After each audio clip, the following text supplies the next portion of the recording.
No offense, David Jaffe, but that's bullshit. Well, welcome, my delightful delinquents, to Friday's Gabbin' and Games. Good to see everybody. Now listen, this is Gabbin' and Games Live. If you don't know the difference, Gabbin' and Games Live is shoot the shit podcast. We talk video games. We're going to talk Silent Hill. We're going to talk a lot of good, fun new stuff. I'm going to show you some cool videos, blah, blah, blah. And then proper Gabbin' and Games is just me now. I might bring on a guest from time to time where I'm just actually being a little bit more serious and discussing the news of the day and whatnot, blah, blah, blah. But this is Gabbin' and Games Live. This is where we let our hair down, or those of us like me who don't have any hair left, you know what I'm saying.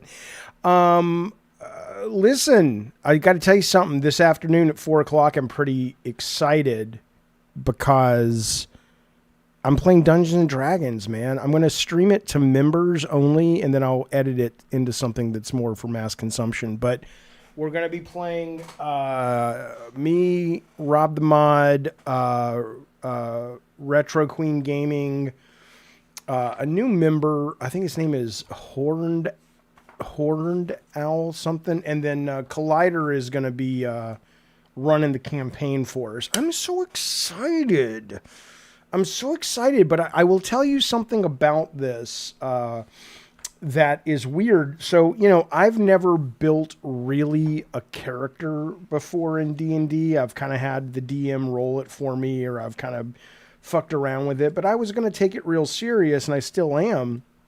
But I didn't realize how much work goes into making a character. I just kind of figured it would be like playing Baldur's Gate and you flip some switches and you're off to the races. And it's like, no, man, there's a lot of fucking cool detail in this player handbook. So I was loving the process, but then I didn't schedule enough time to do it. But the next character I make is going to be real sort of, made with love and time and, Real Boss Moss says it takes like an hour even when you know what you're doing. Yeah, no, this will take me a week to do a character I like, but I'll be playing a warlock today.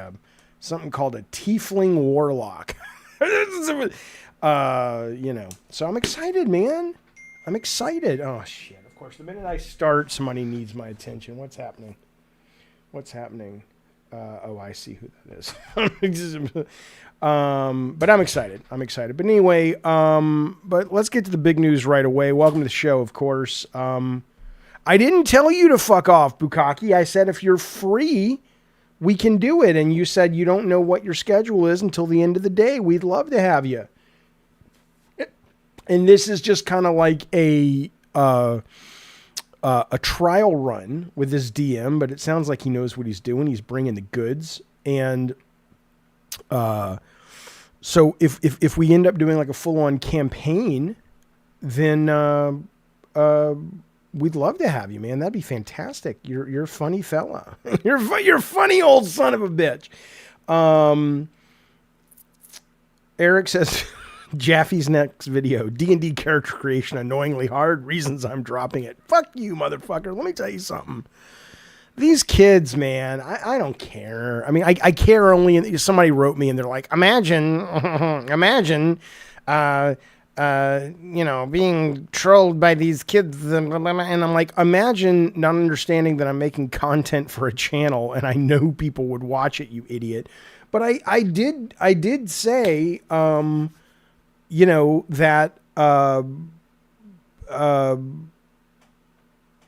I enjoyed the Silent Hill.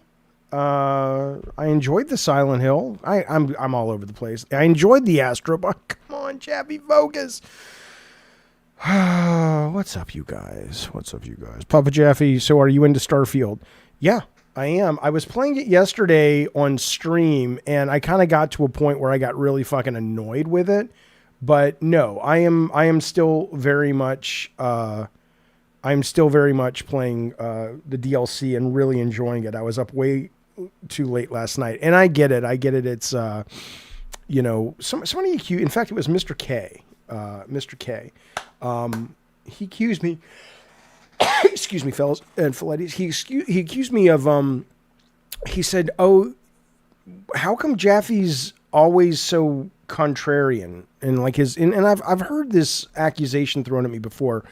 that I kind of go out of my way to have a different opinion or whatnot. And I can, all I can do is promise you that it's not true. I can tell you that my channel would be much more successful. I'd be making a lot more money doing this job if 90% of my opinions were what, because were what the norm were. Because the fact of the matter is, most people who are successful at this find their audience devotion, motivation, financial success, whatever, when you basically tell them what they already want to hear, what they already believe, when you preach to the choir. It's easy. I can't lie. I don't have a curse like Jim Carrey did in that movie. But I just can't do it. I won't lie to people. And in that, I just like what I like, and I have reasons, and I understand the limits of Starfield. I understand the limits of Star Wars Outlaws. I totally get when I say, oh, Star Wars Outlaws is game of the year for me. I understand, that most people are like, that's not game of the year for me. You're just saying that to be contrarian. I'm like, I'm really not. I'm saying it because I'm 53. So I was 7 years old in 1977, and I saw Star Wars in the theater with my brother and my mom, and it was such a part of my childhood. And this is the first game out of all of them, and I've played most of them, where it really feels more than any other game like you're stepping into that fantasy world. And, but I get it, but I'm really not this contrarian fella. I trust me. Who wants to be that? Who would want to be on the outside with their nose pressed up against the glass? You think I don't? To be fair, I guess I do have a love for Call of Duty, so that kind of puts me in the in crowd a little bit. Understanding says people just want to listen to someone who agrees with them. Right. And I get it. I absolutely get it. But anyway, but here's the point. Shattered Space, though, I am enjoying it, very, very much. Oh, there's Retro Queen. Retro Queen's going to join us today on our D&D adventure. I'm vibing. I'm totally vibing with it. I'm enjoying it a great deal. I want to show you guys. Now, this is some hardcore Twisted Metal trivia, and I'll answer it, coming up pretty soon. Do you know, I'm going to show you 4 pictures on screen. Do you know why this restaurant, which is no longer in business, is forever tied to my memories of Twisted Metal? And this is, I'll give you a couple hints. It's Steven Spielberg's restaurant, Dive, with Jeffrey Katzenberg. It is no longer in business. It was a themed restaurant, and like every 30 minutes, the restaurant would, quote, dive underwater, and you'd see in the windows, or the port window, whatever they're called, you'd see all the bubbles rising, and it would kind of be like that ride at Disneyland where you'd see fish and shit on the monitors and all that shit. But this is, will forever be tied to my experience with the video game Twisted Metal. And I'll tell you, why later. Listen, like what you will like, says Heat, but I wish people would be honest about how bad Starfield is. I mean, it's, be specific, Heat. What do you think is bad about Starfield? What exactly occurred in Starfield that you say people are lying, and that it's like, I'm not trying to tell you you should play it or not, but I love it. I think it's wonderful, but I need some specifics, man. Jaffe says, Eric, do you think Sony stepped in and helped Bluebird deliver Silent Hill? No, but here's what I don't have any evidence that there's no reason to say they wouldn't. I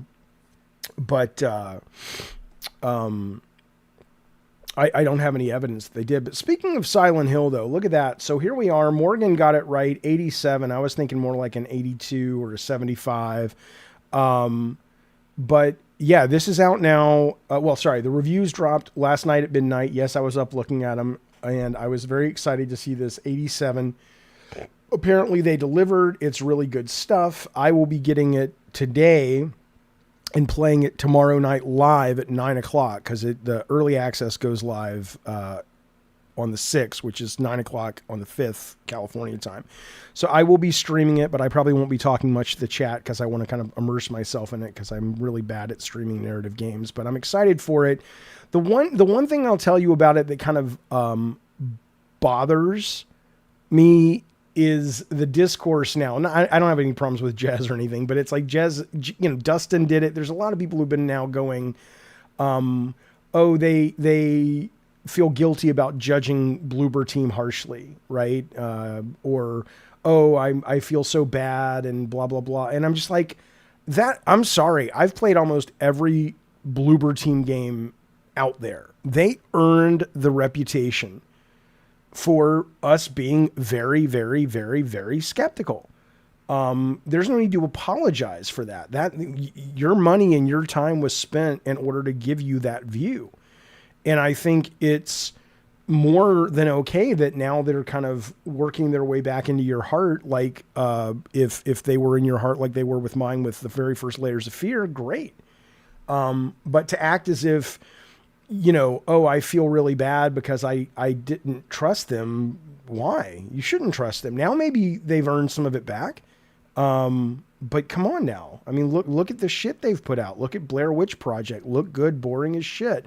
Layers of Fear 2, boring as shit. The updated Layers of Fear was not very good. Medium had moments that were interesting, but it's not very good. And so, no, I refuse to act as if, us that were saying, let's be a little skeptical, fellas. Let's be a little skeptical. No, that's the proper, they've earned that. And hopefully now they're on the upswing. I'm very curious as to the story that comes out about what it was. Cause I don't think when they made Blair Witch, they were sitting around going, let's fucking make this shitty, boys. Or when they made The Medium, let's kind of not deliver. Something occurred when they decided to make this game. Maybe it was fear of losing the company. I don't know what the fuck it was, but I would love to know what caused them to find Jesus and go, you know what, we should probably step up our game. What a delightful story someone should cover. What causes the psychological shift? Was it just that they had a really bad director?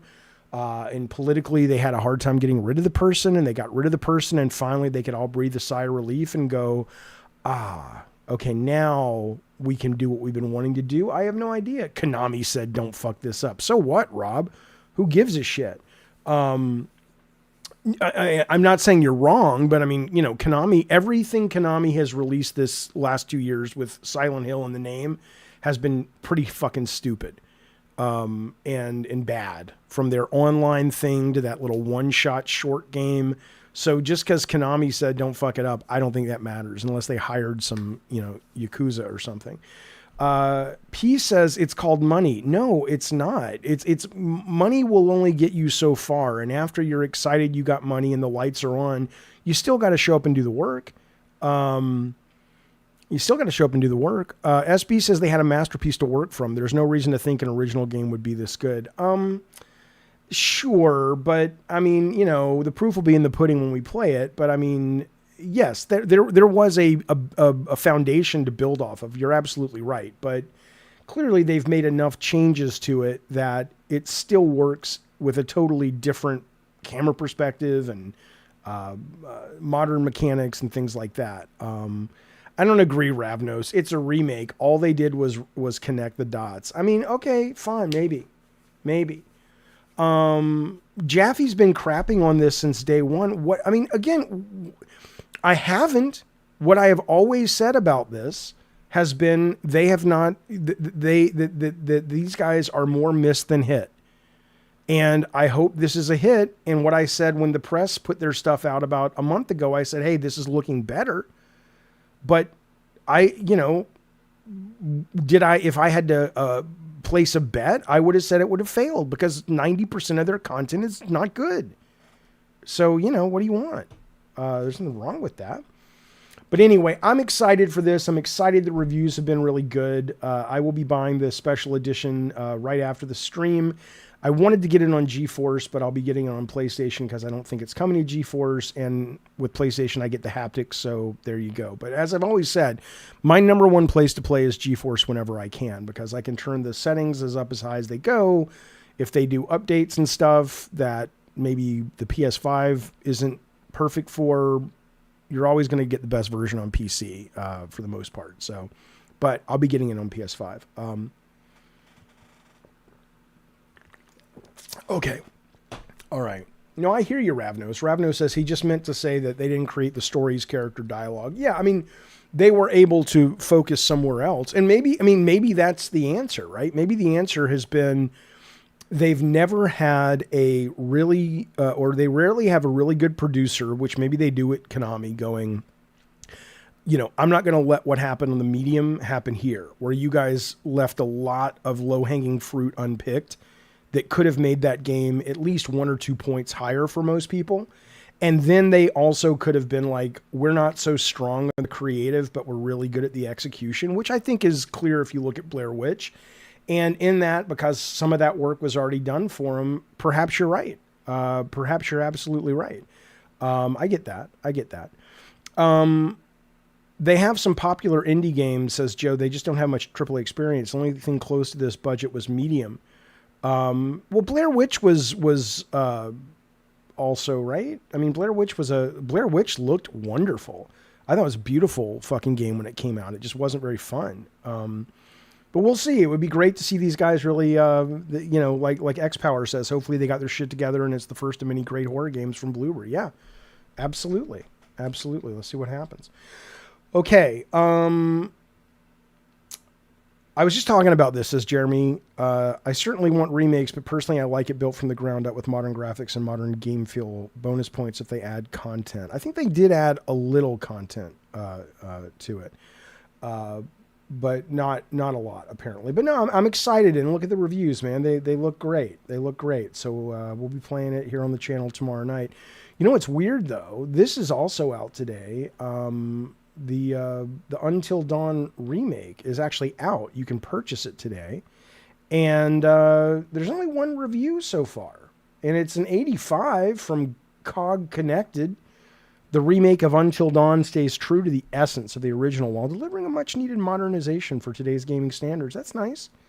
But, where are their other reviews, dude? This just dropped today.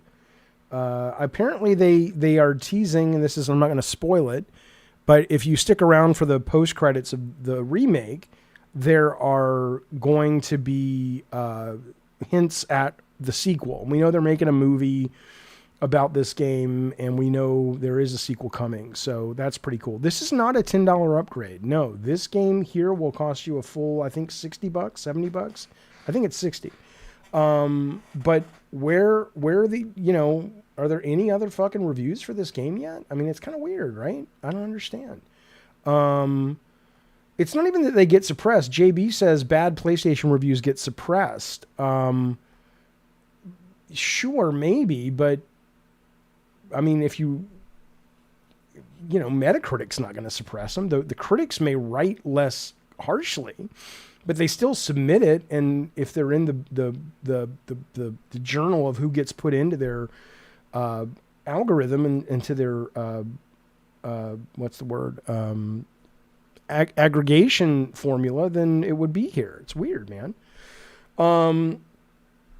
Realism says Konami should have released a quality emulated version of Silent Hill 2. Well, no, I don't agree with you. I mean, I'm not saying they shouldn't do that eventually, but this is going to make them a lot of money. This is released at the right time, great reviews, and it's going to do really well. If they would have just done an emulated version of Silent Hill 2, that would have been a nice treat for the fans. But no, this is going to reinvigorate the franchise. Probably bigger. It'll make it bigger than it's ever been. Because it was never massive. It was never, even at the Resident Evil days on PS1, it was never that. Sales-wise, but I think this could actually really relaunch their franchise, which is amazing. It's wonderful. I think it'll sell great. Peace says, how much do you think it'll sell? Well, it's on PC and it's on. I would say it'll probably do about $7 million copies across both. Is what I would say. Dead Space didn't sell much. Nope, it did not. Dead Space remake, which was excellent. It's a great point. It's a great remake, great game, and you were absolutely right. It did not sell much. So maybe I'm just being overly excited. But I want to say there's something about, you know what it is though? Here's what I would say it is. Silent Hill, even though I only played about an hour, if that, of Silent Hill 2 a couple of, like, last year or so, and I didn't like it. It was too slow for me. But Silent Hill 2, even for a lot of people who haven't played it, has really sort of taken on this legacy and this sense of sort of horror street cred. And so I think there is a built-in audience that is primed to really like this. Yeah, I get it, Morgan. Morgan says 7 million. Are you insane? Maybe. 3 million. What do you think? 3 million would be great. 7 million is Resident Evil numbers. I know. What I'm saying though is across PC and this, with the reviews, and with sort of the legacy it's built, I could see it doing that. But I get it's a massive hit. I know, you guys. I mean, I didn't say 20 million. It's not Spider-Man 2 or anything. I get it. And you're absolutely right, by the way. Dead Space right now, if you haven't played the remake and you do have PlayStation Plus, it is on that, and it is one of the best games in general, not just remakes of the last couple of years. It is fucking delightful. I didn't play Silent Hill, the first one. I probably played Silent Hill 1 and or 2 in the office at Sony, and I was just kind of wandering around, and it's like, oh, it's really foggy. And I just wasn't, I was busy. I was playing a million games at a time like I do now, and I was working on games too. And I just, it didn't hit me in the right place. But yeah, so no, this is all for the most part coming into Silent Hill 2 is going to be new to me. Yes, Doki Doki Literature Club is on PS Plus too. I've not played it either. My kids have both played it, and they're just like, dude, it's so great. Everybody says it's fucking awesome. I could see people who bought it and liked RE4 Remake wanting something for Halloween. It's great timing. And honestly, I think that's probably why you have Until Dawn out today. If it's as bad as it seems simply based on the price and the lack of reviews, my guess would be that Sony's like, yeah, man, let's get the Halloween money because we know that ain't selling. I mean, like I said, I made a video about it the other day, but think about it. I mean, the people who made that game, the remake of Until Dawn,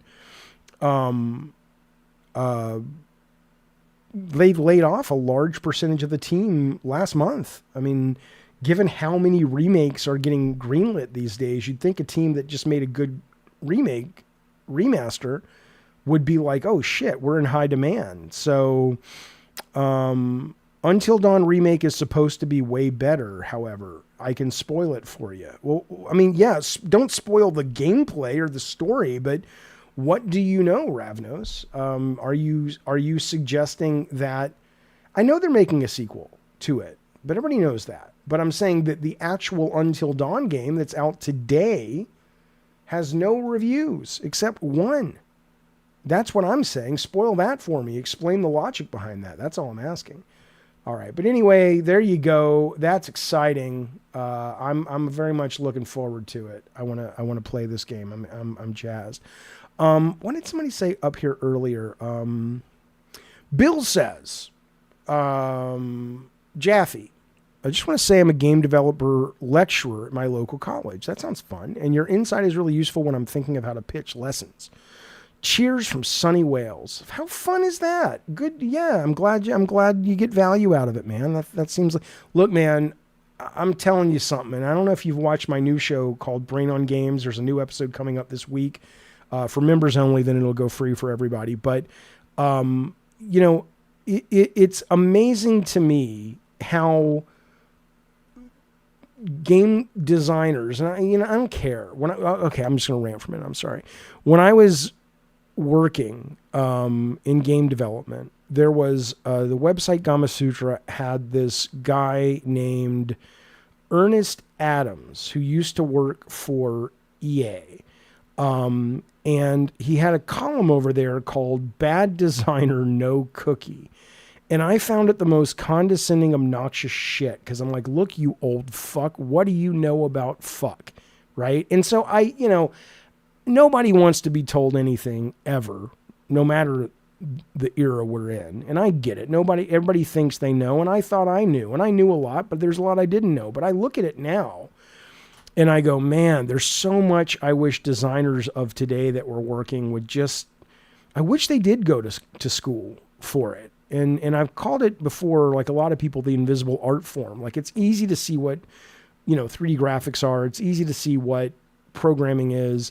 Game design is invisible. And it's hard to really understand unless you just intuitively get it. And you're not going to get it just because you're a gamer.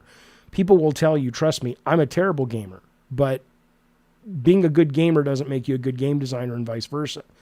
But things like I was playing the shattered, whatever this thing is, the Shattered Space DLC the other night or last night.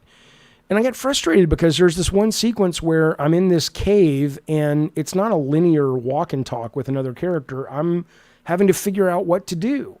And this character is just over, like in my head, like she's a voice in my head. She's talking and talking and talking and talking. And it's so not the right time for one of those things. It's like, if you want a lore dump, that's great. Find a way to do it. If you want to do it during gameplay where my brain isn't busy doing things that actually needs bandwidth for. And it was so fucking frustrating. And I expect more from a fucking professional video game. But, a lot of people just don't think about it. I don't know. Speaking of that, Heat92 says Greg Miller spent an hour on his podcast talking about how great the DLC is. And every point he made is what other reviewers claimed were negative. And again, it's a 55 out of 100 rating, 55 score out of 100 points.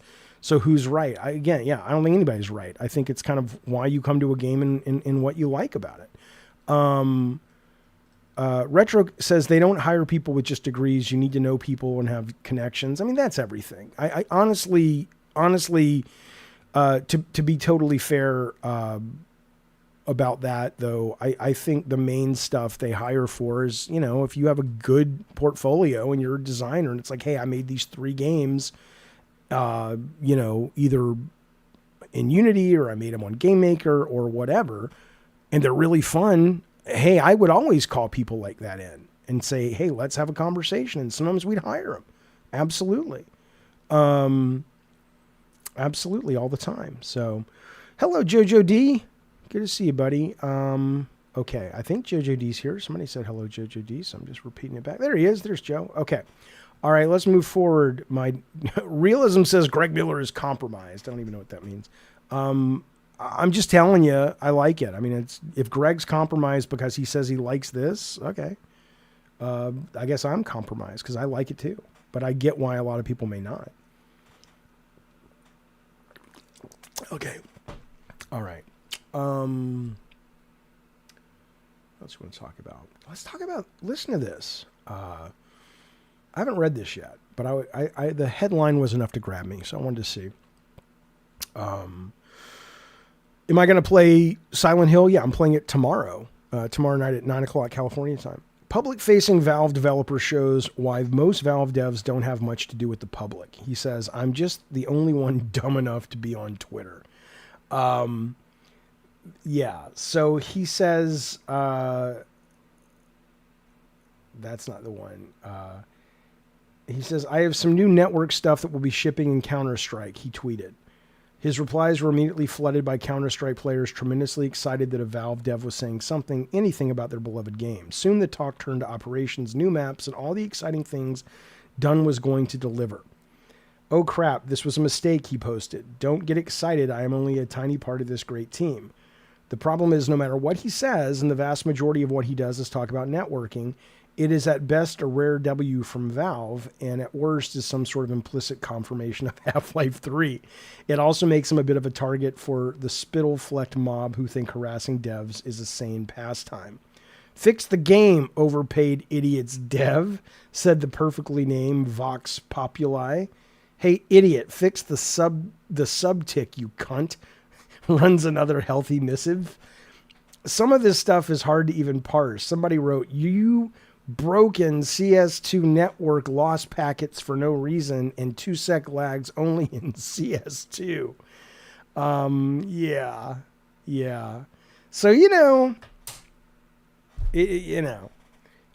it is what it is, but it's a good point, man. There was a great article in Variety yesterday, the movie and TV trade magazine, talking about how movie studios are just trying to figure out how to deal with toxic fucking fans, man. It's so bad. It's so annoying.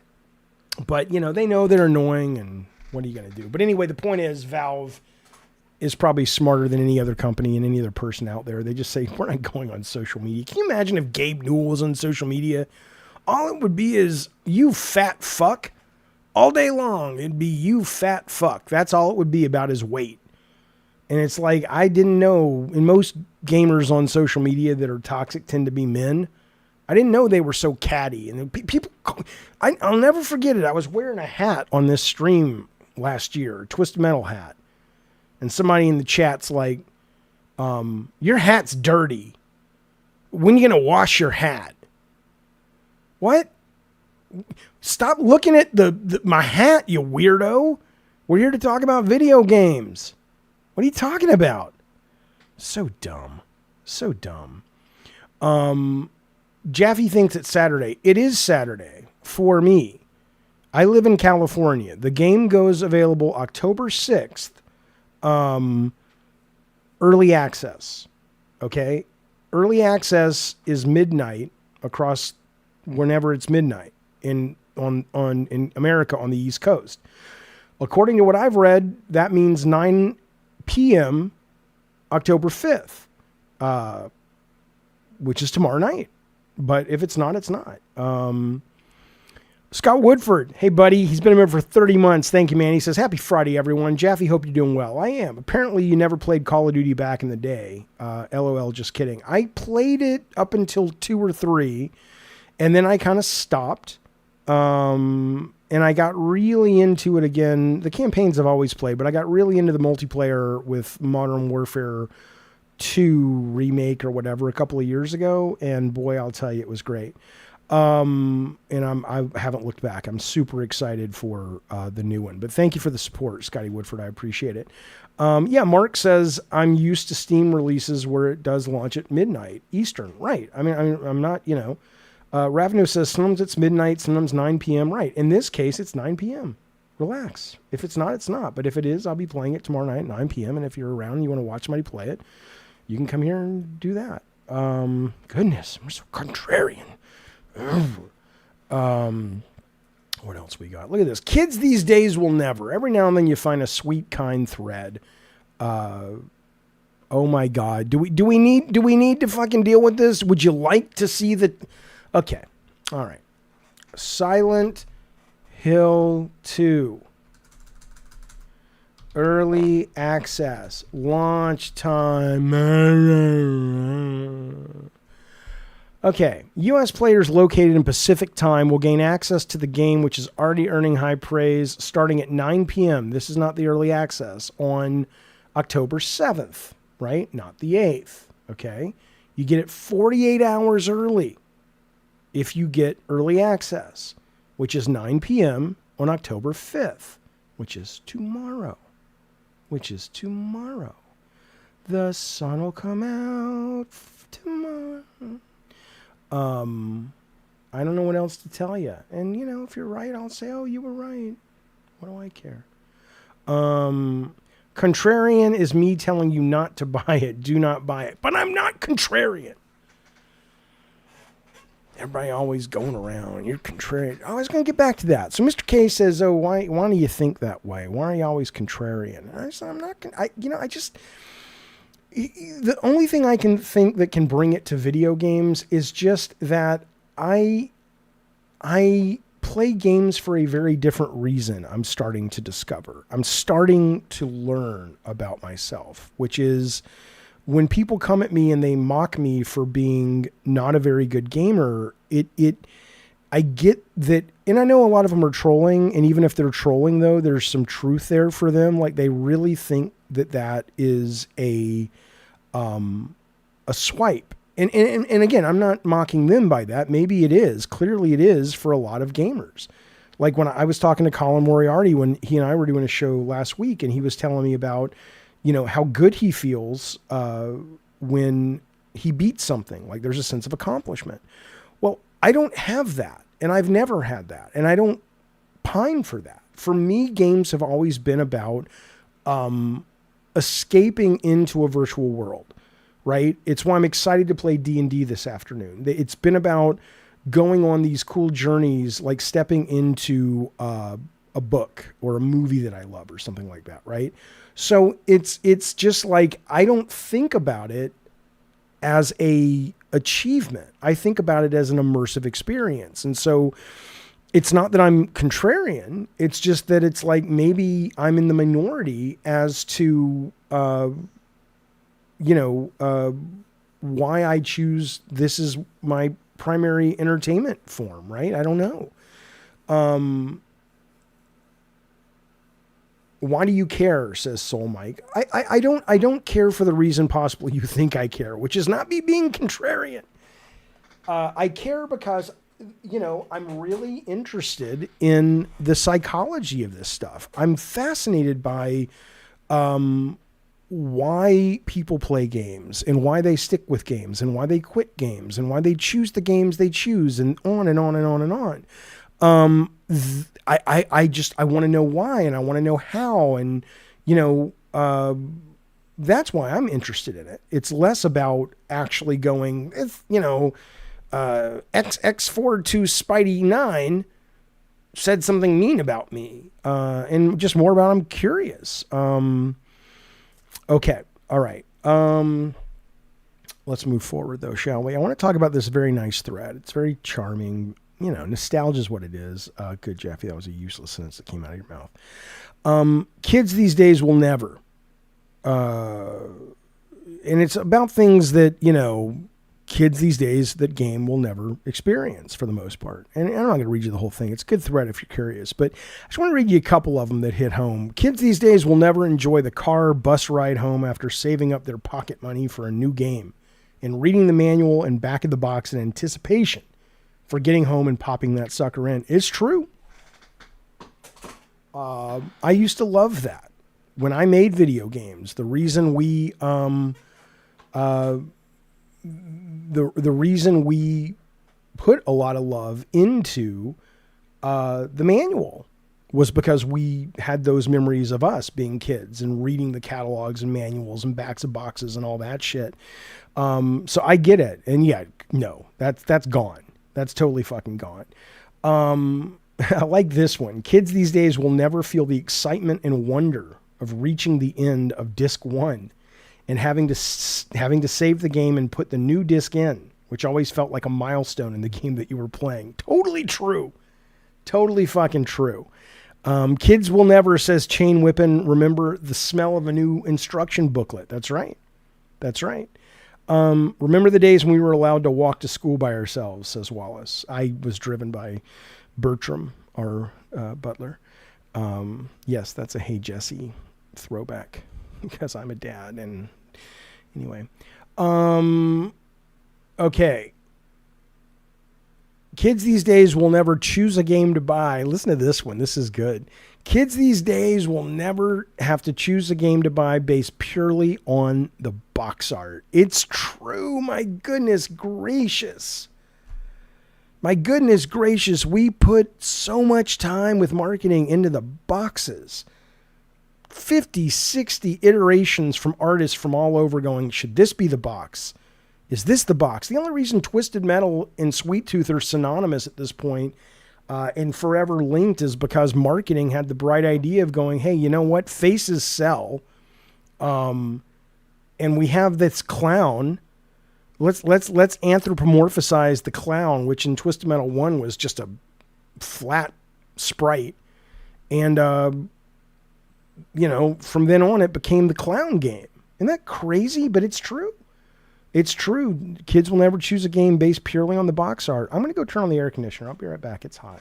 And then we'll keep going. Think about some things kids will never do. In the meantime, Dave Goodrich is in the chat. He's the designer of Vigilante 8, 1 and 2. He's the designer of the Star Wars car combat game. He's one of the designers of Twisted Metal Small Brawl and Twisted Metal Online, the network game, Twisted Metal Black Online. Ask him some questions. I'll be back in literally 30 seconds. I need to get another drink and turn on the air conditioner. All right.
All right, back.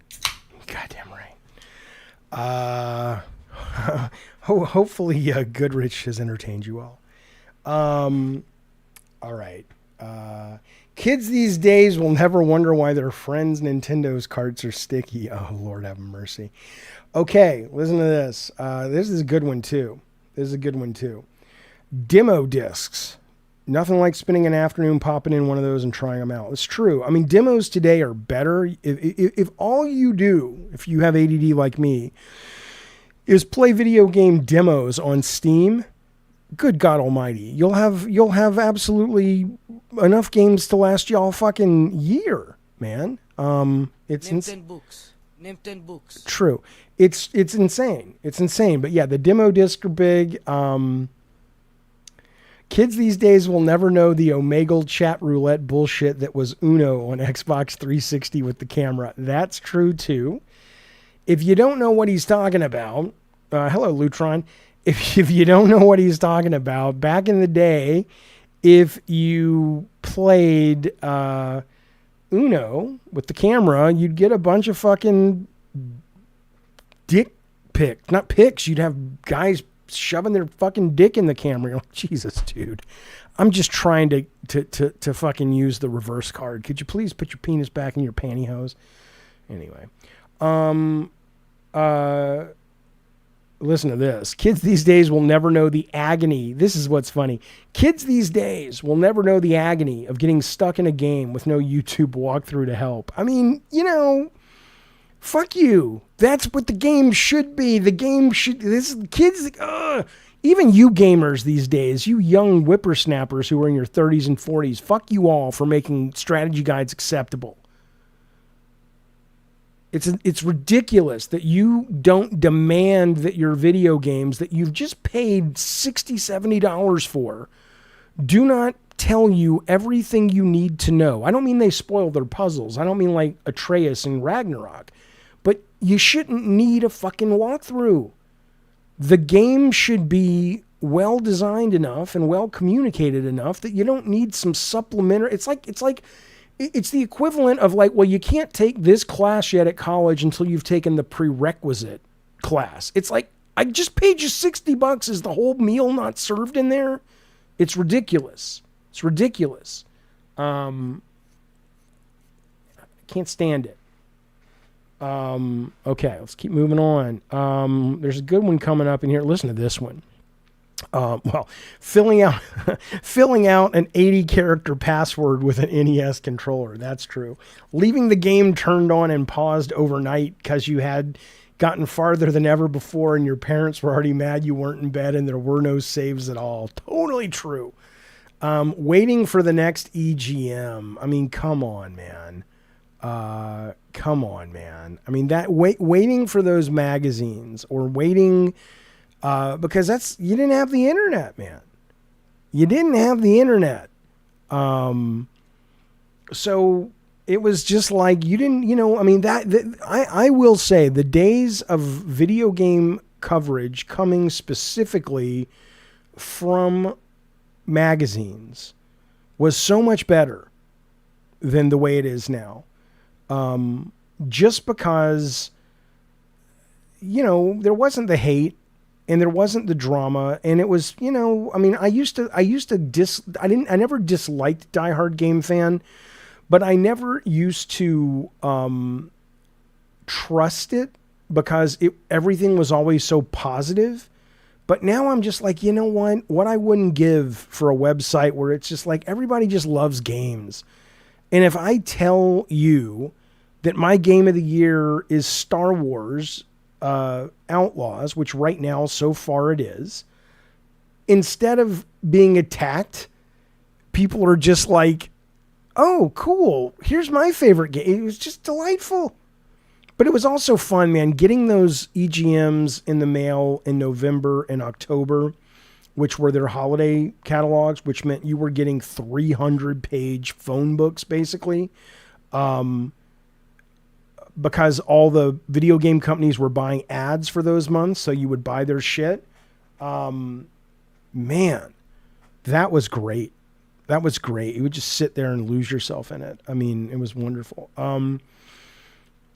Kids these days will never feel the pain of losing all their game saves because they were dumb enough to buy a cheap, unreliable knockoff PS1 memory card instead of the much more expensive official card from Sony. You goddamn right. Agreed. Yeah, hang on. They'll never understand the anticipation of leaving the game on pause for a quick shit. Kids will never understand how great gaming was before Jim, Phil, and Shantaro. I don't know who that is. That Nintendo? Kids will never understand looking at a magazine and daydreaming about playing the game in your mind for months. That's a great point. Kids will never understand gaming rumors and uncles who worked for Nintendo and Sega. Kids will never understand the first time you ever did the first Hadouken, Shuriken, 360, and Fatality. It's true. Totally fucking true. It's a good thread. I recommend it. It's over on NeoGAF. It's over on NeoGAF. Yeah, it's cool. It's cool. It's a good thread. Okay. But I'll tell you something, though. Things have obviously changed. We know that. Although I am the uncle. I have nephews who come into the stream from time to time. Daniel and Scott and Amy, but she's not a nephew, and she never really gamed. I snuck one of them into E3 one year. It was awesome. But anyway, the point is, though, is I was the uncle that worked for Sony, and I could tell, it was a real thing. But you want, yeah, I'll give you my thoughts on the DLC of Diablo 4, which is, hang on, which is I haven't played it, right? So what do you, and I love it. I mean, I love Diablo 4. It's really good. But I hear it's really expensive and it's really not on my radar right now, man. Okay. But listen to this, though. Things have changed. This is while kids will never experience those things that we just talked about. I mean, what's his face? Tim Sweeney was basically talking at the Unreal event the other day about how there has been a generational shift in gaming in terms of what people are playing. And I'll be going into more detail on that at the on the Gavin and Games episode, the non-live episode. But it's talking about obviously things like service games, this, that, and the other. But there's a study that came out on Push to Talk. Listen to these two stats. This is all you fucking need to know. Yeah, Jonathan, you're not wrong. Jonathan says kids today will never know the hype of E3 week. That's true. Listen to this. 61% of all playtime last year.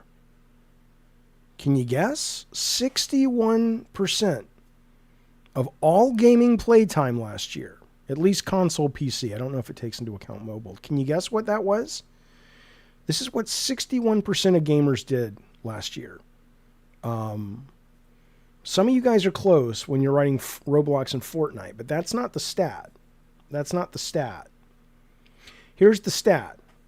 61% of all playtime last year was spent on games that have been released 6 years ago or over 6 years ago, right? Here's the other one. In 2023, I want you to guess the number of games, just X number of games. Most of them released over a decade ago, together accounted for more playtime than every game released in 2022 and 2023 combined. I'm going to read that again because it's staggering. Last year, there were X number of games. Most of them were released over a decade ago. That when you put them together, the playtime was more than every game released that was new in 2022 and 2023 combined. It's 5 games. 5 games. That's it. Would you like to know what they are? 25% of all playtime in 2023 was taken up by these games, making it tougher for new titles to compete. Fortnite, Roblox, Grand Theft Auto 5. I'm surprised Call of Duty is not in there. Minecraft and League of Legends. League of Legends. Fortnite, Roblox, Grand Theft Auto 5 online, obviously, League of Legends, and Minecraft. So as much as people despise games as a service, and I get it. I get it. What do you want? What do you want them to do? That is the business they're in now. That the worm is turned. And, it says over 60% of playtime spent on new titles went to franchises with annual releases. Think about that. 60% of playtime, the majority of playtime last year, went to franchises that people already knew. Call of Duty, FIFA, whatever they call it now, NBA 2K, MLB The Show, good for Sony. They got one in there. And Madden. Right? Which is, again, why I say, a lot of these guys that came up on console, you know what I would love? I'm waiting, just like you guys have eventually come around to Bloober Team, which, again, nobody should have until they earned it. But I've earned it. I'm waiting for the day you guys come around and say, you know who always had our back? It was Papa Jaffe. Right? It wasn't these fucking rage bait accounts telling you what to hate, what to love. It wasn't any of that. It was me. Because I was and people are like, Jaffe doesn't like Sony. Jaffe's salty on Sony. No, I'm not. Sony made some great games the last generation. Even PS5, Ratchet & Clank, Returnal. Come on now. God of War 2018. I know that's PS4, but it's not that. It's that I'm building a bridge for you guys. I'm like Noah. I'm telling you, the world is flooding. The world is flooding of the gaming world that you came up with.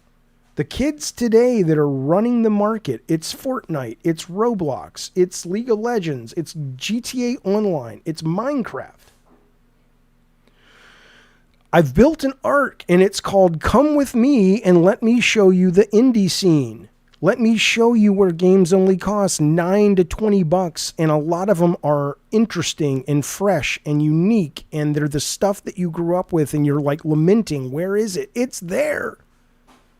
It exists. You're just not looking in the right place.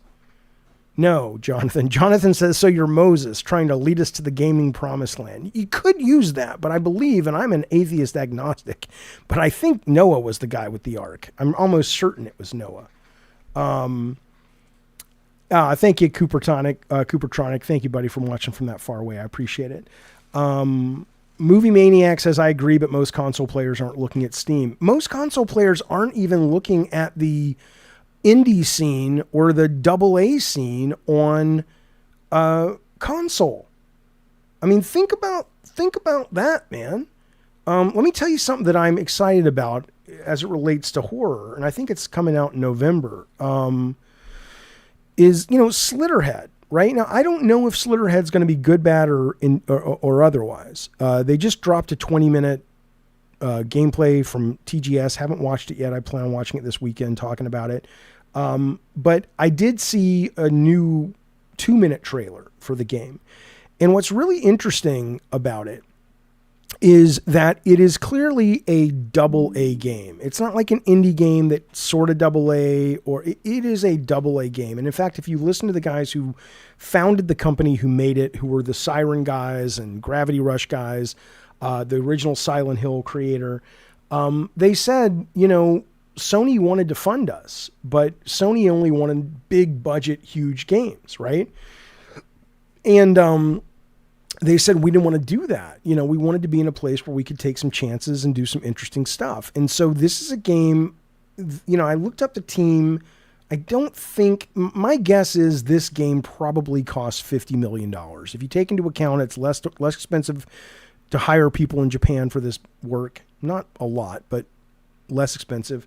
And you take into account that it doesn't look insane. Visually speaking, it does not. It looks like a AA game. It's fine looking, but it is. Here, I'll just, while we're talking, I'll put up the new trailer just so you can see what I'm talking about. I mean, I'm sure you've seen it, but it's a horror game from these guys, and you play this kind of spirit entity thing that can possess bodies, basically,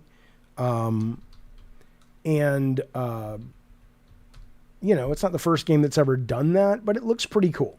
A lot of cool monster designs, blah, blah, blah. Okay, so there it is. This is Slitterhead. So you'll see when they cut to gameplay, it is nice looking. It's fine, but it kind of looks like, what was that game that came out from Sony first party, but it eventually went to Xbox? The Hi-Fi Rush guys did it. Tokyo Nightmare or whatever the fuck. Anyway, point being though, is that my guess is when you look at the size of this team, it's probably like 50 people. Ghostwire Tokyo, right? Probably like 50 people. Didn't spend, 2.5 years, 3 years maybe. I think the budget's about $50 million. So do the math. I did the math the other day, but it wasn't much. It was like, if the game is $50 million to produce, and you sell it for $50, which they are, unless you buy the extended or the special edition. So let's just say $50 times a million. Hell, let's just do 50 times $500,000. Okay, you're making $25 million. So, yeah, no, I did it wrong. Hang on. I think it was 2 million. Hang on. 2 million times 50. You make 100 million. So you make 50. Okay, so let's say you do 1.5 million of this game. Across PC, across console, you make your money back. Well, that kind of seems possible, right? How much is going to other parties? Well, again, this is the publisher developers the same. And $50 is, 30% of that is going to the Steam or Sony or whoever. So I think it's possible that you could do that. Horror game fans show up. They're the least discerning when it comes to visual fidelity. So I don't know. I like this. I hope this does well. You bring up a good point, Eric. $50 is too much for this. You can get some pretty big AAA games for that. I mean, it depends. Yeah, I mean, ultimately, you can get really good AAA games for $5 if you haven't played them.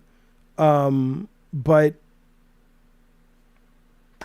I mean, ultimately, that's its own question. It's like, how are there enough people out there who haven't played Evil Within that you can probably buy right now if you don't already have it on Game Pass? What does Evil Within cost you, right? So if I wanted to buy that, the Evil Within on Steam, that will cost me, Let's go find out together. It's $10 for this great AAA game. So you're right. It's a $10 purchase. So, I mean, maybe even AA doesn't. Maybe it's feast or famine when it comes to this. Maybe it's either the big ticket shit or you need to be in that indie space where you can do something like Hollow Body, which I don't love, but people seem to really dig it. I finished it. I played it. It's got a very positive review. It was mostly one guy, and I think he said this is already sold like 200,000 copies. So 200,000 copies, 200,000 times 20, basically, which I can't do math. But I'll do it with my calculator. 200,000 times 20. Okay, so that's 4 million, and I'm going to take away 30% for the stores. So this guy's made a couple of $1 million. One guy. You could do this with 3 or 4 people. You'd be totally off to the races. This may be what you got to do if you want to work in games that are not these big mega things. Or, it's a good point, Eric, the space for AA is the subservices. Great point, too. Great point, too. So, but it is, as Sweeney is saying, there's a generational shift. And the companies are going to have to adjust. Some of them already are. But I really wish the gamers would, man. I wish you guys... I mean, again, I don't care in the sense that if you love your graphics, blah, blah, blah. But I'm building the arc, baby. I'm building the arc for you. I'm telling you, shit's going down, and I'm trying to make a little room for you here. But you know, do what you need to do. I respect that. I get it. Nobody. Yes. Blackjack says nobody has heard of this game. Very niche. Is that a criticism? I don't understand. Yes, no one's heard of it. That's why I'm telling you about it. Is it amazing? No. A lot of people seem to really like it. I thought it was more than fine. It was a very solid Silent Hill 2 era game. The people in the chat earlier that was like, I wish they would just emulate Silent Hill 2. Play this. It'll give you what you want. It'll give you what you want. I got to read this to you guys. Yes, the enemy design sucks. In Hollow Body is what you're saying? Yes, there's always something you can criticize. You're absolutely right. But it doesn't mean the game sucks.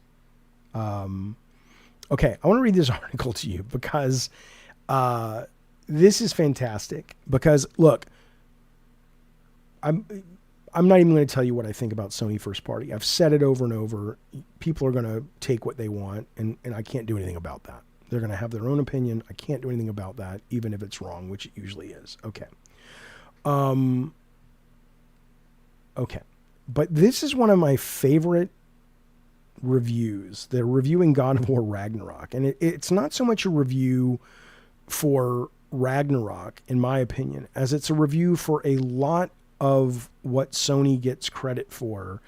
And I'm going to come off as a dick here to some of you guys that love the Sony big first party games. And I say this as a guy who loved Returnal. I say it as a guy that loved God of War 2018. I love Last of Us Part 2. I love Ghost of Tsushima. I only bring that up because it's not hating. But there is a subset of Sony's games that they like to sniff their own fucking farts. And the thing that honestly does bother me, and maybe the reason it bothers me, I was thinking about this when I was driving last night. It bothers me because even though I don't think I ever came close to cracking the nut of storytelling and gameplay and art and gameplay, I remain to this day fascinated by it, and I'm dedicated to figuring out or supporting or trumpeting or playing games that do figure that out. And so I get frustrated when I see so many people just spooging all over a lot of these Sony titles as if they have cracked that nut, as if they are art. And I think that this particular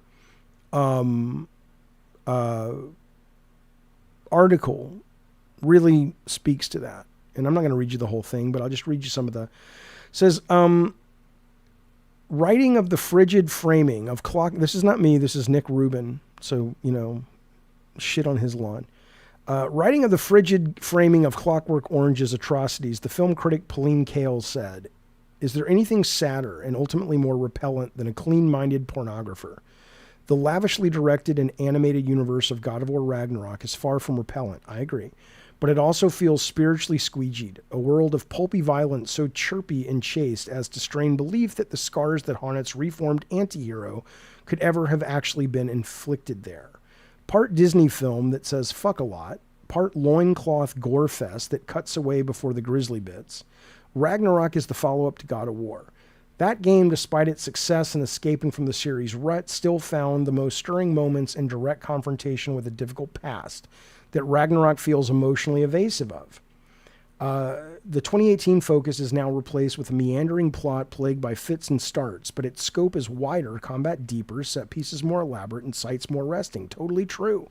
It all makes for a generous, gorgeous action adventure that's often hard to take seriously, but very easy to get sucked in by. Agree with that. But listen, it says, Ragnarok is a big fan of having characters holding up the stakes are high placards with one hand instead of raising those stakes convincingly.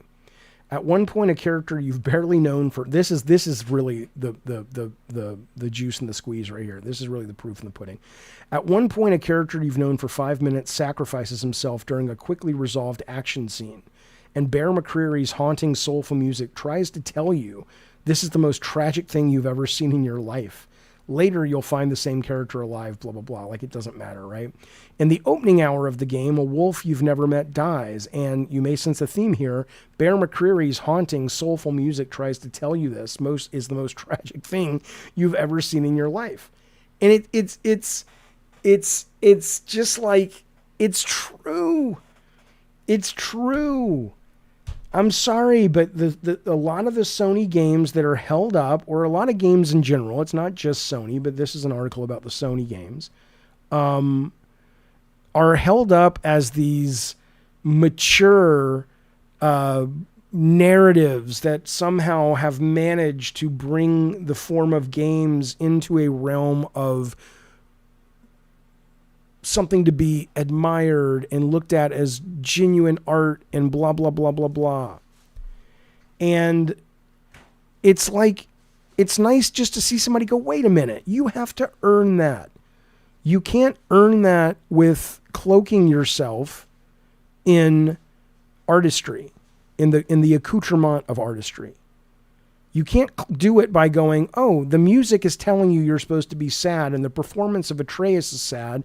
But like he says, you've never met the fucking wolf. You've barely met this other character who dies. And you're supposed to be all like, oh my God. Oh my God. And I'm sorry, I think it's bullshit. I think it's absolute bullshit. I think if you watch a movie and they tried that with you, you'd be like, what are you doing? Why am I supposed to be fucking sad about this? Nothing's earned, they haven't earned it yet. Yeah, Tsushima did a much better job earning it if you're talking about the horse. That's right. That's right. I feel this is about the Horizon games. They are fun to play, but I don't care about the stories or characters, says Jonathan. All I'm saying is, you know what I wish, again, now this is an arrogant thing I'm going to say, okay, and big deal. Yes, I played my own game, and my own game is not filled with that. And you can't tell me where it is. I'd love to know. But the point is, though, is this is going to be arrogant what I'm going to say, but I honestly feel a lot of gamers that seem to love this shit or say they love this shit are faking it. That's what I feel. I feel it's an ego thing. Isn't that terrible to say? It's true, though. I feel it's an ego thing. I feel they want people to look at their hobby that they adore, which is wonderful, and as some sort of thing that's not jokey and anymore. And in that, they'll kind of eat shit and call it a gourmet meal. And I'm not saying Ragnarok is shit. All the stuff in the article that says it's great, it plays great, it looks great, great set design, great set pieces, 100%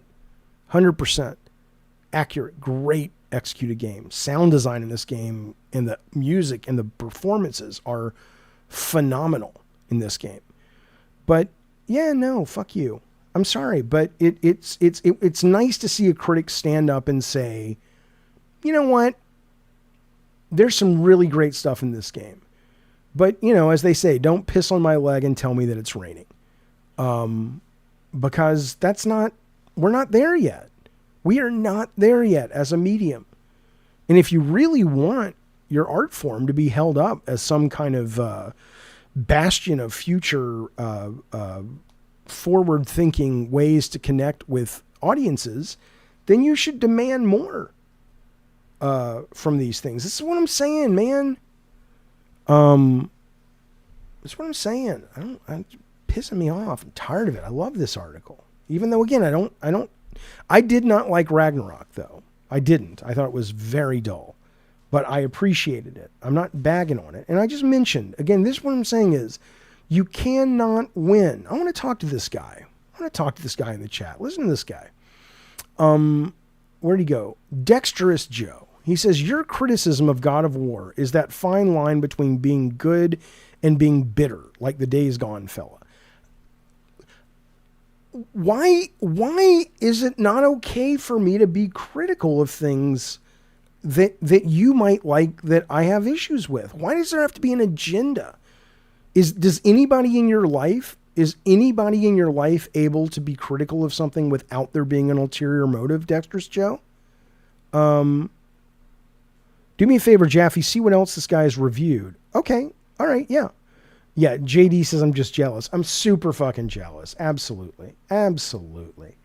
That's what it is. Awesome Tatum says, does God of War Ragnarok need more money to fix it or a different creative director? Look, I think there is no God of War without Eric Williams, right? Eric Williams and Derek Daniels and Richard Fogey and Cory Barlog came in with the combat and turned this game into, or this franchise into what it was, what it is.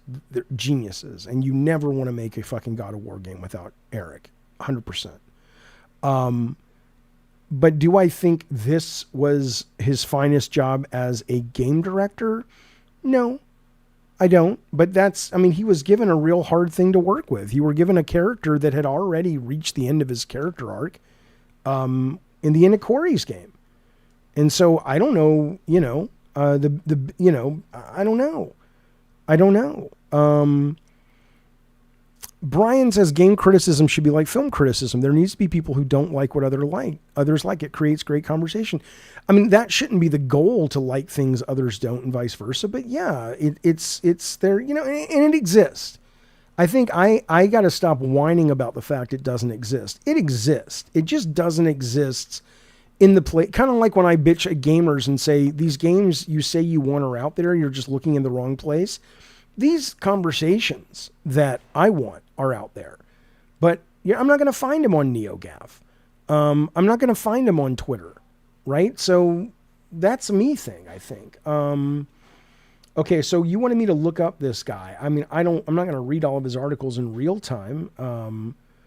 You'll have to, but they exist. I mean, I'm looking for a review. He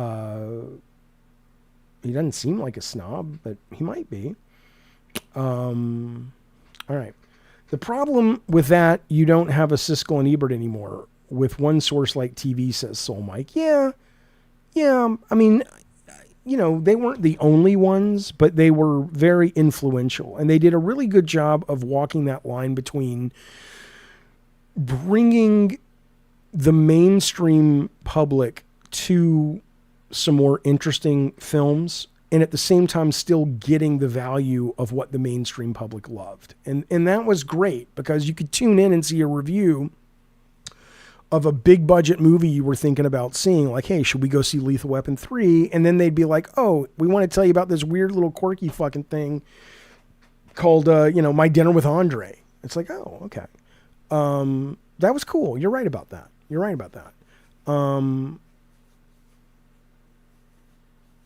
King Majora says, I know how this shit works. Barlog team thought God of War could be carried without Kratos with Boy. Boy can't carry shit. Okay, but that though is not because of Boy. Or that's not because the concept was flawed. It's because the character of Atreus is a bad character, in my opinion. And I don't mean he's bad like, oh, his logic doesn't make sense as a character art character or whatever. It's because visually and functionally as a franchise character, you want to be like, dude, that guy's cool. I want to be that guy. Like, I don't think there's anything fundamentally wrong with, what's her name? Cassie Drake? Is that her name? Nathan Drake's kid? But, you know, make her cool. Even though you barely see her, you see her a little bit in 4. Make her like, holy shit, she's likable, but fuck, she's got a wild streak. Or fuck, why is she burning ants in the backyard with a magnifying glass? What the fuck's wrong with this kid? I want to know more. But both Atreus and Cassie, if they are going to pick up the mantle of these great franchise characters, they haven't really been designed to be these great heroes to take up the mantle. You know, I mean, that's, you know, I don't think that's an insult. That's just you know, it's not brilliant. But you know what is brilliant?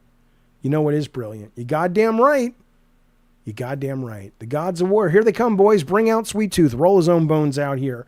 This particular show and channel would not be possible without the wonderful names you're seeing here. These are the gods of war, folks. Eddie Torres, Zack procrastinates, Swap Fire, making a game over on Steam. The link's below and about right now. Go check it out. It's very, very cool. Lutron Z, Rock's Heart Vendetta. We got a couple of new ones that'll be in. We have to sadly say goodbye to our good friend, the Day One Patch Kids creator, Rotten Tanuki, but he is still here. He's just not at that membership tier, but he has been there since the beginning and really made this channel what it is. Thank you, pal. Yeah, you two, speaking of, you know, why not buy yourself? Why not buy yourself a little subscription here to this show? Any tier will do. You can do it over on Patreon if you don't enjoy the YouTube. Or if you don't want to spend any ducats, that's fine. Subscribe to the channel. Tell your friends. Give it a like. It helps. It helps more people discover it. It's called an algorithm, folks. It's called an algorithm. Jaffe, I will play Bloodborne on Halloween, says Batroll. A real horror game. I always afraid after every step I take. You know, what you are saying is actually quite brilliant. Because the Souls games, hang on. The Souls games are some of the scariest games ever made at a mechanics level because of exactly what you're saying. You are so terrified at some points about losing your ducats, soul ducats, whatever they are, depending on the game. Well, okay, but it's interesting. So Marum says that's not horror, that's stress. That's what horror is, though.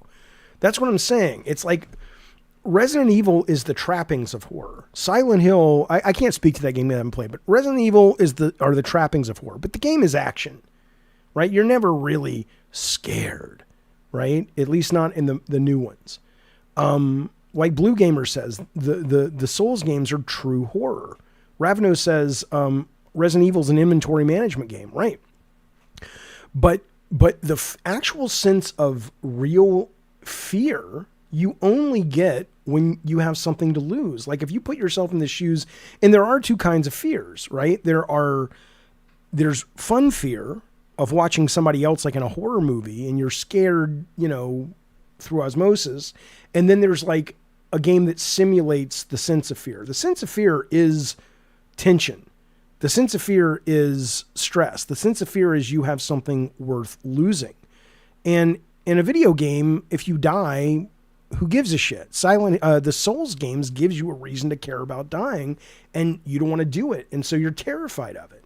I would agree that I would agree that Bloodborne is the closest thematic to horror. I don't really think it feels like horror, but can you imagine the From guys making, with all of their current, you know, Bloodborne and Souls systems, an actual horror game where it's meant to scare the shit out of you, both thematically and level design and conceptually, and they have their systems. I mean, come on. That would be the scariest fucking thing ever. It'd be the scariest game ever made. Scariest goddamn game ever made. I get it. I understand. But like when people, I think you're disingenuously entering into the conversation with that, Ravnos. He says, Bloodborne is about an elder god dying in a town and church using beings, unborn children and blood to become immortal werewolf kids in neighboring kingdoms if vampires were involved. I understand. After you finish the game, after you've parsed the lore, that's what the game's about. But most people, when you play through the game, like you can get through Bloodborne, and if I remember correctly, you can look up at the sky, or you can choose, like a lot of times I wouldn't have even noticed the eldritch sort of old gods, wrapped around the buildings and shit of that particular game. Because I was playing it on stream and people said, oh, you got to look at that. But it's not like most people walk away from Bloodborne and I finished the goddamn game and I still don't fucking know really what it was about. At the end, there's this baby larva fucking thing. I don't fucking know what the fuck that is. So I get your point. It's in there. But, and then he's like, Ravnos says, well, if you played the DLC, it's spelled out for you. Okay.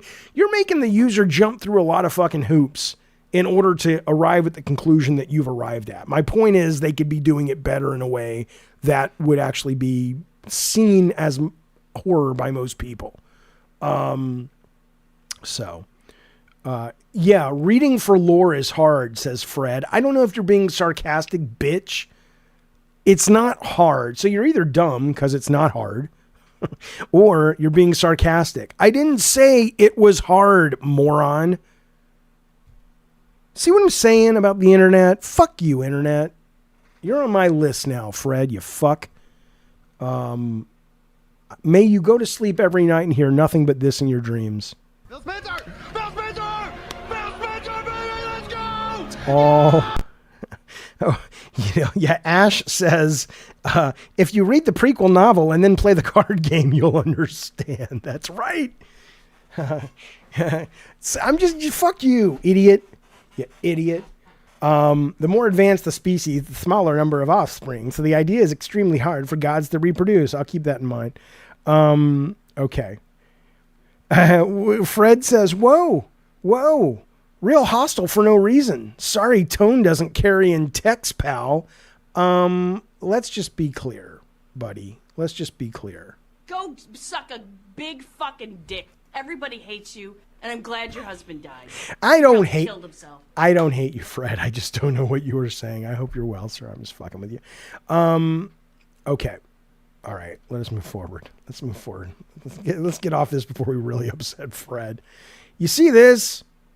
This is a 2-minute video. We're going to watch it. Now, I'm not one of these guys, I did not like the character design. Hello, Miles. I did not like the character design in Concord, okay, at all. I do not think that every fucking video game needs to be about the male gaze, okay? But that said, though, I'd play the I don't know if I'd play the shit out of this, but I would be like, all right, okay, I'm good with that. This guy used AI to basically hang on. He used AI to basically redesign the characters in Concord. Would you like to see these? I'm like, yeah, this would here we go. So this is that robot character. She looks great. She looks great. Yeah, she looks great. Look at, nothing wrong with this woman's face at all. Nothing's wrong with this woman's face. She looks normal. Most people look normal. Nothing wrong with that. But she's good looking. She's good looking, this woman right here. I'm not even into black women. That's the truth. I'd take her out to the Olive Garden. You goddamn right I'd take her out to the Olive Garden. I'd say, hello, my friend. Would you like to go to the Olive Garden with me? And if she's like, hey, yeah, we'd be off to the races. She's a beautiful woman. And she doesn't have to be. It's not veiled racism to say that I'm usually not attracted to black women. I'm not. What do you want from me? That's honesty. Nothing's wrong with black women. Are you kidding me? There's beautiful black women. Just, no, I'm not into black women. What do you want from me? So what? Miles says, I'd like anything willing to be with me at this point. I understand, sir. But yeah, beautiful woman right there. Beautiful woman. Awesome says, you better buy her dinner, not just salad and breadsticks. Look, if she gets full off the salad and the breadsticks, I can't do anything about that. But I will tell you that, yes, I like to go, and I would advise my beautiful date here, get fettuccine Alfredo, get the sauce on the side, and then get the breadsticks. You dip that shit in the breadsticks, or in the fettuccine sauce. Good God almighty, it's good stuff. All right, so there you go. Let's see some more. Who else we got up here? Yeah, better. I hated this character. Not because there was anything. That's the thing. Nothing's wrong with any of these characters. Nothing's wrong with them. If you saw him walking down the street, you'd say, okay, nice lady. Good to meet you. This lady looks like Mia Villaseñor or whatever on SNL for a while. She's a really funny lady. But, I want to click on that. I this is just like, some lady. This is like, ooh, she's cool.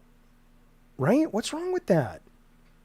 I'm not saying, and I hope they do it for the men as well. I hope they do it for the non-binary characters as well. It's not about, making it, okay, look at this dude. Right? Nothing wrong with being a fat dude. I'm a fat dude. I wish I wasn't. I wish I was healthier. Trying to take medicine to get healthier, blah, blah, blah. And nothing's wrong with this guy at all. I mean, he looks like Baron Harkonnen from Dune. But this guy's cooler, though. He's big. He's a chunky fella. If he has to go shopping out at the goddamn back-to-school sale, he's going to go to the Husky section. I always hated that. My mom's like, you need the Husky jeans. Fuck you. But he's owning it. This guy looks like, bro, where's the fight at? Somebody roll me over there and just park me on this bench and I gotta snipe the fuck out of that motherfucker. This guy's like, all right, yeah, I'm big, but shut up, bitch. I will fucking body slam you and break your fucking neck. I like this guy. Here we go. Who else is coming up? Who else is coming around the bend, boys? Look at this guy. Now, I didn't mind this guy so much, but I do think this guy's cooler. This guy's just cooler. I don't know what to tell you. This guy was cool, but I thought his coat was stupid. I liked his hat and his glasses. I don't know I didn't play the game that much. I just played the I just played the betas, the 2 betas. But he wasn't bad. I agree, Kevin. This guy was already not bad. But I did think the coat was stupid. This guy's cooler. I mean, what's wrong with picking a cool character? There's a difference between I get it. I do absolutely think we have to make an effort as a society to understand the damage that media can do when it comes to what it puts out into the zeitgeist and the expectations and body shaming and all that stuff. 100%. But I also think that in a game like this, you want to pick a cool character. What's wrong? Seriously, you're telling me if they went to focus groups and they said, do you want this guy or that guy? Nobody picked this guy. Nobody picked this guy at all. Hello, Mr. K. We were talking about you earlier. Your contrarian comment. Oh, well, sorry. Sorry you were late. Sorry you early bird gets the worm, bitch. Okay. Let's see who's coming up next. When will I play Space Marine? I've already started playing it, but 1,000 times better. What's the problem? She still has the great cool hair. She's got the cool coat. Just make her a pretty lady or a cute lady. You don't have to. Does everybody got to be cute? No. But god damn. Somebody said in this chat about a month ago, they said the problem with Concord was it was aggressively anti-male gaze. And I think that's right. I think that's right. I think it wasn't so much, it wasn't so much characters that you didn't like. It was, we're going to intentionally go out of our way to show you how wrong you are about what you like. Right? And I agree with that statement. Big question, says Eric. Is AI better than Sweet Baby? Sweet Baby's heart is in the right place. Diversity, adjusting the zeitgeist, calling into question what the norms are that have benefited some people and harmed others. There's nothing in the world wrong with that.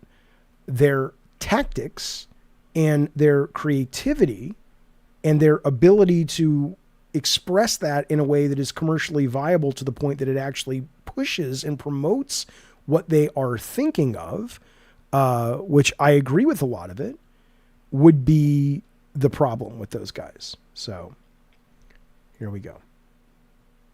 Who else is in this? Next character, AI to fix Concord. Coming up.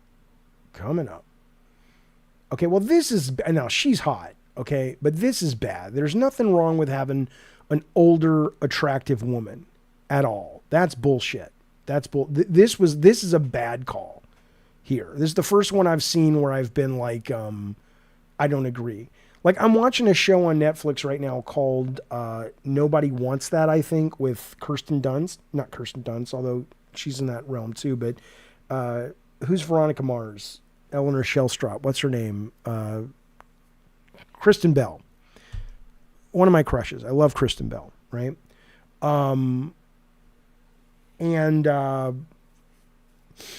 But in the movie, in the show, it's a great show if you like kind of rom-coms and stuff. She's clearly older, and they speak to that. And, but she's still a very attractive older woman. If you look at Helen Mirren, she's a very attractive older woman. So I don't think this is a good idea. Yes, I agree, Jonathan. The one on the right is way better. If you were to say, do I want to pick this character or that character, I would agree. Pick the one on the right. But if you were going to say, hey, let's advance this narrative that you can be an older person and still be attractive and, have abilities and be a valued member of society instead of like anytime a woman ages out of 30, she's useless. I think it's a good thing to talk about. It's a good character to create, but that ain't this. I mean, she was fine, but you could do better. And this is, I think, bastardizes that. That's what I'd say. Okay. Yeah, there you go. I don't play Overwatch, but Buzati says there's an old woman in Overwatch called Anna, and she's a really cool design. Cool. Excellent. Yeah, come on. I mean, I didn't have a problem with this character here visually.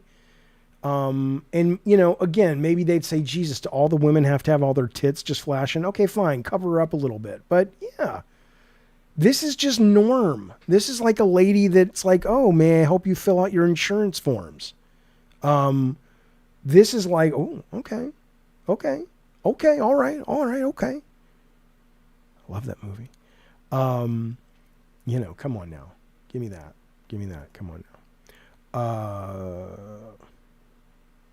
Here we go. Okay. I mean, again, this was the most generic. I know he was a Latin fella, but he was the most white looking generic guy. Sure, he's been given an upglow, as the kids say, just because John Concord. That's right. Just because he looks like he's built more with more polys and stuff. Although it's a 2D image, but okay, yeah, fine. Not much to say on that one. Yeah, that dude says Kevin was generic as fuck to begin with. Oh, come on. Yeah, she's great. Come on.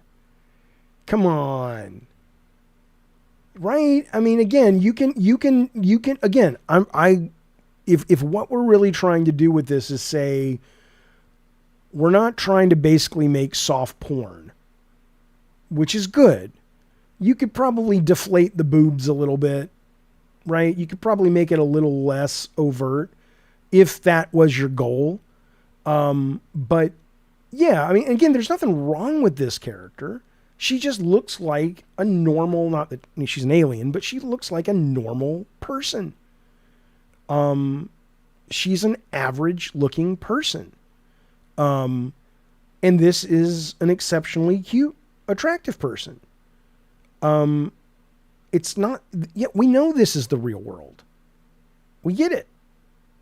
But this is better. I mean, what do you want from me? It's better. For this thing. Yeah, just normal, average, yeah. Yeah, I mean, I like this change. I don't know these characters' names, but I like this change more only because this guy looked, not only did they rip off Guardians of the Galaxy, but this looks like the character that James Gunn's brother plays in Guardians of the Galaxy, whatever that guy's name is. Like, it looks like they ripped that off too. So, you know, this is just another generic dude, although I think this is his skin. So the fact that he's got this weird skin is pretty cool.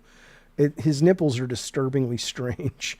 But yeah, I think this guy's better for no other reason that he, you know, isn't that, you know, the brother ripoff.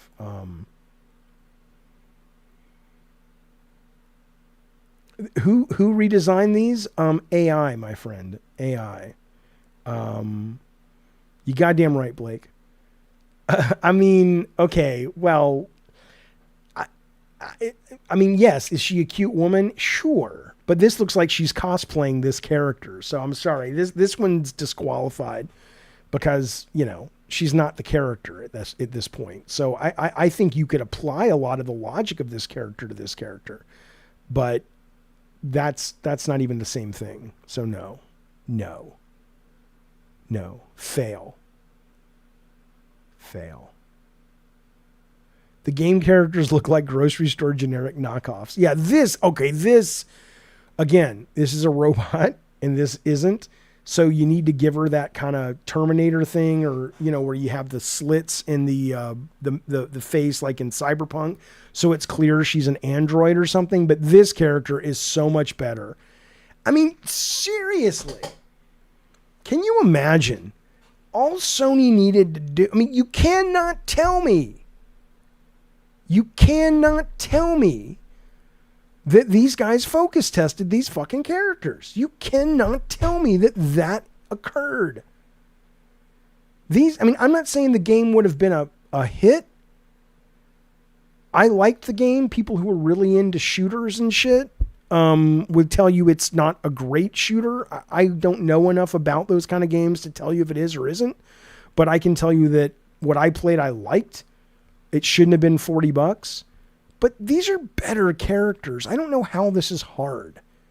I don't know how somebody said this beats this. I don't get it.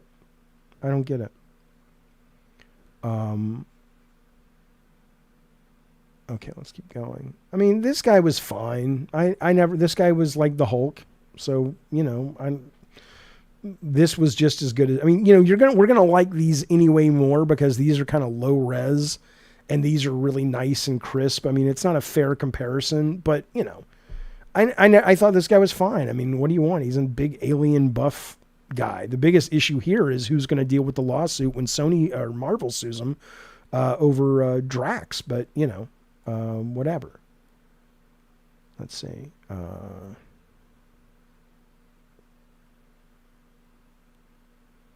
Yeah, come on. I mean, again, didn't have a problem with this one. And I need her to be big because that was part of her shtick. But sure, she's got a prettier face. Sure. I got no issues with that. But this is weird. Like, not all of the characters needed to be overtly sexual. They should all be masculine and feminine or cis gender, whatever the character is. That's great. But you don't just solve it by sticking a pair of tits on it, because that's the one thing I do agree with Sweet Baby about, which is we need to expand our palette a little bit. Not everything has to just sort of be the same shit. And there's a lot of things that people have different opinions, and different styles, and we should change the culture where we can. But so I still think this character design of this kind of, big bruiser lady, kind of like, what's that fucking, thank you, Bukaki. What's that fucking woman's name? I don't think she's very attractive for me personally, but Nia Jax in WWE, I think that's the design of the character. She's a big fucking woman, but she's still out there kicking ass and shit. I think that's cool. But this isn't the same character, so I can't give this one a pass, man. Yeah, Jonathan says they could have still made her big and bulky in power armor, but made her look more like this. Absolutely. Absolutely. Yeah, come on now. Come on now. Give Daddy what he wants. What's wrong with you? What's wrong with you? What's wrong with you, Sony? Don't am I a Sony hater? No. But on this, go fuck yourself, Sony. What are you talking about? You're going to put this and this in front of a focus group and you're going to go with this? You're a fucking idiot. You're a bunch of fucking idiots. Now, again, you could still cover up a little bit if this is a little bit too much. Okay. I'm with you. I get it. But come on now. Well, okay, Jonathan says that's where I disagree. They are making a commercial product for the masses. They need to make characters appeal to the audience. Yeah, I get that. But what I'm saying when I say I agree with the heart of where a lot of Sweet Baby is what the audience wants is in part affected by what the media tells them they want. I don't mean the marketing. I mean, what is attractive in our culture? What is acceptable? What is cool? What is not cool? All of that stuff is engineered, sometimes consciously, sometimes not consciously. And there are winners of that and there are losers of that. And I think there's something very noble and healthy and correct about questioning those norms and pushing those norms and trying to make society a better place. But by doing those things. But do I think that the solve is this? No. But I also don't think that you are wrong to say, could we maybe take baby steps to explore some different things of what could be beautiful? I think that's important. Gabrielle, you would be surprised. I used to think that. He says, boobs transcend culture. We are literally biologically hardwired to like big boobs. You know what's interesting about that? I used to agree with you. And I had a number of people point out to me that that's not actually true. Boobs themselves are not sexualized in every culture. There's a lot of cultures that boobs are just like, they're just a functional part of the woman's body. And I know that sounds crazy. And they pointed me to scientific articles that were, from anthropologists sort of explaining these cultures. And I was like, oh, really? I absolutely had no idea. I just assumed what you were saying, Gabrielle, was absolutely right. But, turns out it wasn't the case. But in our culture, certainly. In a lot of cultures, you're right. But it's not biological. All right, we got one more. Nope, that's the end. I think they did a great job. I think they did it's not about no one believing it, Blake. It's science. I don't know what to tell you, man. Thank you, Rob. My girl is from England. She said the same thing. Boobs are just boobs. They aren't sexual. Anything can become sexual is the point. And I think that it is, okay, sure. I'll show you. Want to see, I don't know what to type. Boobs are not sexual in every culture. Inherently. Okay. When in history do people start seeing a girl's breast sexual? Is it really about sexualizing breasts? Here, science alert. No, you're definitely not hardwired to stare at women's breasts. I'm not going to turn this stream into that. I'm just saying, go look it up.